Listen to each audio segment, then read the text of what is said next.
மத்தேயு 4ஆம் அதிகாரம். அப்பொழுது இயேசு பிசாசினால் சோதிக்கப்படுவதற்கு ஆவியானவராலே வனாந்தரத்துக்கு கொண்டு போகப்பட்டார். அவர் இரவும் பகலும் 40 நாள் உபவாசமாய் இருந்த பின்பு அவருக்கு பசி உண்டாயிற்று.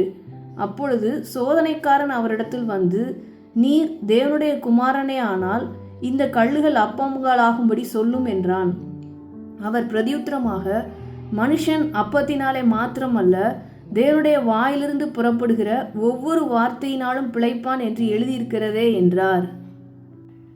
அப்பொழுது பிசாசு அவரை பரிசுத்த நரகத்துக்கு கொண்டு போய் தேவாலயத்து உப்பெரிகையின் மேல் அவரை நிறுத்தி, நீர் தேவனுடைய குமாரனே ஆனால் தாழ குதியும், ஏனெனில் தம்முடைய தூதர்களுக்கு உம்மை குறித்து கட்டளையிடுவார். உமது பாதம் கல்லில் இடராதபடிக்கு அவர்கள் உம்மை கைகளில் ஏந்தி கொண்டு போவார்கள் என்பதாய் எழுதியிருக்கிறது என்று சொன்னான். அதற்கு இயேசு, உன் தேவனாகிய கர்த்தரை பரீட்சை பாராதிருப்பாயாக என்றும் எழுதியிருக்கிறதே என்றார். மறுபடியும் பிசாசு அவரை மிகவும் உயர்ந்த மலையின் மேல் கொண்டு போய் உலகத்தின் சகல ராஜ்யங்களையும் அவைகளின் மகிமையையும் அவருக்கு காண்பித்து, நீர் சாஷ்டாங்கமாய் விழுந்து என்னை பணிந்து கொண்டால் இவைகளை எல்லாம் உமக்கு தருவேன் என்று சொன்னான். அப்பொழுது இயேசு, அப்பாலே போ சாத்தானே, உன் தேவனாகிய கர்த்தரை பணிந்து கொண்டு அவர் ஒருவருக்கே ஆராதனை செய்வாயாக என்று எழுதியிருக்கிறதே என்றார். அப்பொழுது பிசாசானவன் அவரை விட்டு விலகி போனான். உடனே தேவ தூதர்கள் வந்து அவருக்கு பணிவிடை செய்தார்கள்.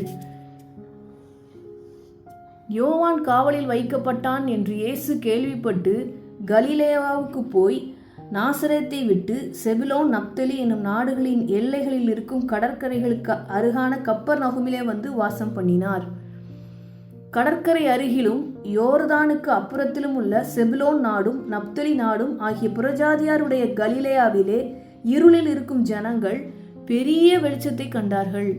மரண இருளின் திசையில் இருக்கிறவர்களுக்கு வெளிச்சம் உதித்தது என்று ஏசாயா தீர்க்கதரிசியினால் உரைக்கப்பட்டது நிறைவேறும்படி இப்படி நடந்தது. அது முதல் இயேசு, மனந்திரும்புங்கள், பரலோக ராஜ்யம் சமீபித்திருக்கிறது என்று பிரசங்கிக்க தொடங்கினார். இயேசு கலிலேயா கடலோரமாய் நடந்து போகையில் மீன் பிடிக்கிறவர்களாய் இருந்த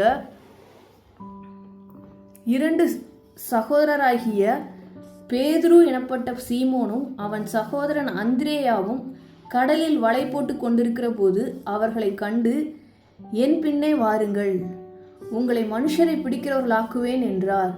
உடனே அவர்கள் வலைகளை விட்டு அவருக்கு பின் சென்றார்கள். அவர் அவ்விடம் விட்டு போகையில் வேறே 2 சகோதரராகிய செபதேவின் மகன் யாக்கோபும் அவன் சகோதரன் யோவானும் தங்கள் தகப்பன் செபதேவுடனே படவிலிருந்து தங்கள் வலைகளை பழுது பார்த்து கொண்டிருக்கிற போது அவர்களை கண்டு அவர்களையும் அழைத்தார். உடனே அவர்கள் படவையும் தங்கள் தகப்பனையும் விட்டு அவருக்கு பின் சென்றார்கள். பின்பு இயேசு கலிலேயா எங்கும் சுற்றி நடந்து அவர்களுடைய ஜெப ஆலயங்களில் உபதேசித்து ராஜ்யத்தின் சுவிசேஷத்தை பிரசங்கித்து ஜனங்களுக்கு உண்டாயிருந்த சகல வியாதிகளையும் சகல நோய்களையும் நீக்கி சொஸ்தமாக்கினார். அவருடைய கீர்த்தி சீரியா எங்கும் பிரசித்தமாயிற்று. அப்பொழுது பலவித வியாதிகளையும் வேதனைகளையும் அடைந்திருந்த சகல பிணியாளிகளையும் பிசாசு பிடித்தவர்களையும் சந்திர ரோகிகளையும் திமிர்வாதக்காரரையும் அவரிடத்தில் கொண்டு வந்தார்கள். அவர்களை சொஸ்தமாக்கினார். கலிலேயாவிலும் தெக்கப்போலியிலும் எருசலேமிலும் யூதேயாவிலும் யோர்தானுக்கு அப்புறத்திலும் இருந்து திரளான ஜனங்கள் வந்து அவருக்கு பின் சென்றார்கள்.